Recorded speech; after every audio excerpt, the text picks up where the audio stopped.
Assalamu alaikum wa rahmatullahi wa barakatuh. Welcome to the third video on our Mission Dawah.com online Dawah training course series with Abdul Rahim Green. So far we have discussed how the Go Rap is an effective method to convey the message of Islam to a non-Muslim, and we've also discussed how we should agree upon common sense within our Dawah conversations.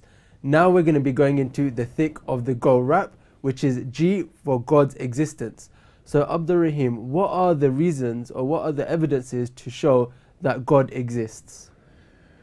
The two angles we can come at this from is, number one, the point of view of design.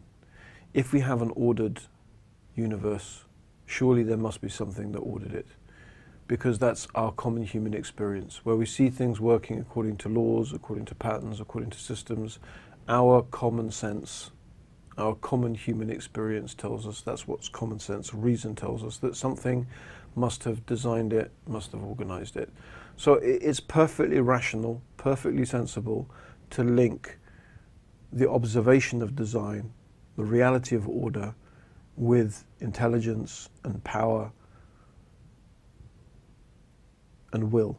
Sure. So it doesn't prove as an argument that Allah, as we know Allah, exists, but what it indicates is an intelligent, wise, powerful being. Right. That's the first stage, because it's quite important in Go Rap that we're taking people through stages. Sure. So in a sense, we're explaining to them, this is A, this is B, this is C. It doesn't prove that this letter, and this letter yet makes this sentence or this poem or this whatever. So what we're trying to make clear in their minds is that common human experience leads us to conclude that where we see things working according to laws and patterns, according to order, something has imposed laws, patterns, order upon it. What exactly it is, we're not defining at the beginning of the conversation. We just want agreement with them on that particular topic. Right. And the second is an argument based on causality. Sure. That everything that exists, everything that happens has a cause. So an example of that would be, you're walking along in the desert, you find a mobile phone lying there on the sand. Now, although around you in the desert you have the possibility, in terms of the basic minerals and the basic things that you need in order to make a mobile phone. So you have sand, from which glass and the silicon chip comes. You have plastic, you have oil, from which the plastic comes. You have traces of precious metals, which make the circuit board. Sure. You know, I mean, you have bits of twigs, and you know, even if it's the desert, you have some palm trees. I mean, the point being is that the basic minerals which make up a mobile phone, they are there, and some of them are there in plenitude. There's lots of oil, lots of sand, and you have the possibility of heat with the sun. You have wind. You have all the possibility of movement, heat, lightning, perhaps occasionally. Rain could fall. Maybe it's occasionally, but you get the concept. Potentially, we could talk about over billions and billions of years of all of these things shifting and moving, and you get a mobile phone forming out of random events. Right. We would say that's ridiculous. Yeah. And it is ridiculous, because the mobile phone is something that clearly is designed. Forget the fact that we know a human being, because this is a bit of a red herring that some people say, yeah, but we know a phone has been designed, we know it's been made. That's a red herring. The point is that design is apparent in it, because there's certain things that need to come together in order for something to be designed, as opposed to stuff just lying around randomly. Yeah. Yeah. We know the difference between something that is relatively random and something that is purposefully designed. Mm. And this displays the characteristics of something that is purposely designed. We could come across an object that we have no previous experience of. It's Right. not something theoretically that is not a mobile phone.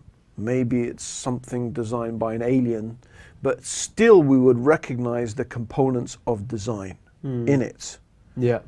even though it's not something we've got previous experience of. So the argument that, oh yeah, but that's just what we've got experience of, no, we'd still apply this to different places we went, different things we could potentially see. So that's the point. It's a very simple, very logical, very rational, something that appeals to it appeals to everybody, even the atheist. Sure. Really cannot bring a convincing argument. I guess it's so powerful and it's so basic.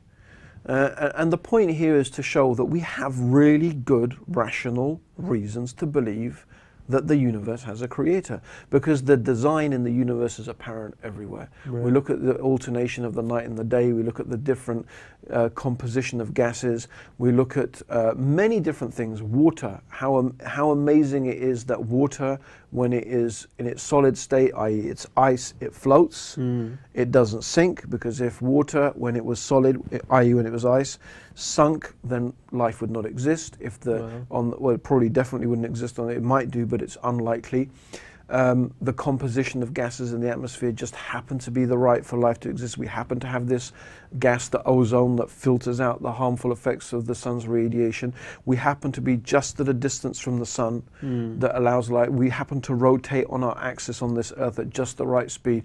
Amazingly, we happen to have another planet near us that actually diverts, its gravitational force diverts meteors from space so that it doesn't bombard the earth. I mean, what you find is the more you look, the more you see this incredible precision that exists within our solar system. And then you can explore even further into the very forces which make the universe what it is. Gravity, the strong and the weak nuclear force, they all are in such a precisely, finely tuned way that if it was different by a small degree, the universe as we know it would not exist. Even the universe after the Big Bang would have exploded so quickly and so fast, everything would have dissipated. Or if the forces were different, it would have just stayed compressed. And it goes on and on. So that, and we find these evidences of design wherever we look. Yeah. And the logical, rational conclusion to come to is that there is a designer. Right, right. And if there is a designer, it must be that it must be powerful, and it must be very wise, very intelligent and powerful. These are simple things we can conclude by looking at the world around us, the universe around us. So basically you're saying that when we observe something, for example, like a mobile phone, we know there's an intelligence behind it because it's ordered, it has patterned systems, processes working in harmony. And when we look at our creation, we see the same things. Exactly. So that indicates that there's an intelligent designer that put us into existence. Absolutely. So what is the second argument that we know that God exists? The second argument is very simple. Everything that begins to exist has a cause. The universe began to exist, therefore it must have a cause. Very simple. Very, very simple. Everything that begins to exist, something must have caused it. Something must have brought it into existence. Because we do not accept, it goes against everything we know as human beings, it goes against the whole grain of common sense and reason, that things just spontaneously come into existence. If we were sitting here in this studio and we found a pink elephant in it, we would not presume that this pink elephant literally just appeared out of nowhere. There's nothing from human experience to make us believe such a thing. And so everything that begins to exist has a cause. We are pretty sure, as much as we can be, that the universe had a beginning. It began to exist. Therefore, the universe must have a cause. Must be a cause. Now, there are certain things we can understand by using our reason about the cause of the universe. And one of those things we can conclude reasonably is that the cause of the universe, the nature of the cause of the universe, must be different from the universe. Yeah. It must be different. Because if its nature was the same as the universe, it would be the same as the universe. In other words, it would be more of the same. Yes. And then we would have to quite rationally ask, well, what brought that into existence? What caused that? Because everything that begins to exist must have a cause. So something must have caused that to come into existence. So that's why we can safely conclude that its nature must be different. Sure. The cause of the universe did not have a beginning. It never began to exist because it always has existed. Right, right. As the universe is needy, this cause of the universe must be self-sufficient. Sure. This universe is finite. This cause that brought the universe into existence must be infinite.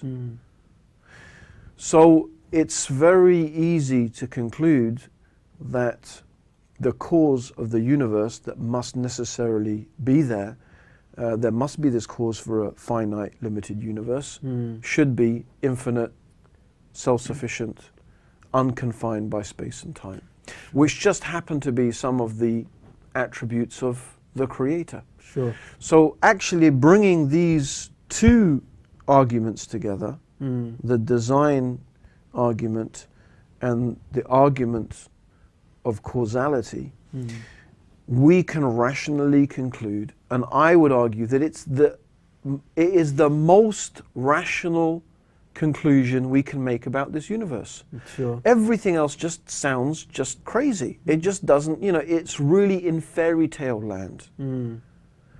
That there is a being that is infinite, that is self-sufficient, that is free of space and time, that is intelligent, that has will, and that has power.